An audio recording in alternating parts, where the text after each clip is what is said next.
stop making a noise. This one needs to go in now. Doesn't it? Oh, look at that. So what's she going to do now? Okay. Yeah. She's going to wait for the silence, which she has done, which the silence has to have had noise beforehand, for God's sake, doesn't it? You know, otherwise it might still be cold. Now, this is the bit that's clever. So you need to tip it away from themselves, isn't that right? What do they do once they've tipped it away from themselves? Yeah, drag the hard bits back towards you. Right. The art of leadership is looking like you know what you're doing. Yeah. Of course I know what to do. Is that? Thanks. Let's have a look. You can only eat his own.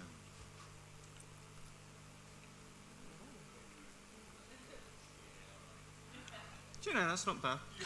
Hey, standing, if you cooked, not ate, if you cooked the Sunday lunch, right, can we look at, there's a few men standing up. We should ask the men first. There's new men. They've got one woman.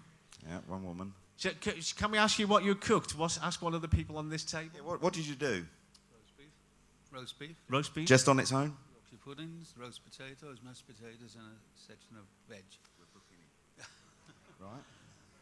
This is better than speed dating, isn't it, eh? Fillets with a bit of pesto and pecorino and breadcrumbs baked for 10 minutes. Hang on, have we brought any pecorino today? Does anyone know what pecorino is? It sounds like something that you can get done for, really. No. Tell me all the pictures you've got to do with leadership and management and organisations. This is a selection of the 163,000 pictures that were available for that research. Then I put in cooking and organisations, and here's the whole list. Are you ready? It was one, and it was of an accountant cooking the books. Clayton's Lounge is a bit of a nighttime, evening-y sort of place. The guy who owns the place, who actually is back room, he's not front of house, Bob Slater, said that. Now, how often do we do that in our teams? Have you heard of the Peter Principle, not the Peter Cook Principle? The Peter Principle is people get promoted one step beyond their capability. And that was stated in the late 1950s, but it was research-based, not gut feel guru as we get a lot.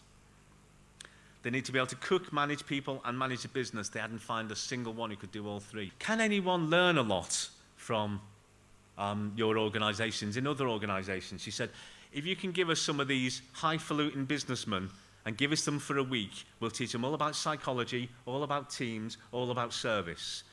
And we'll have broken them because some of them are horrible to us.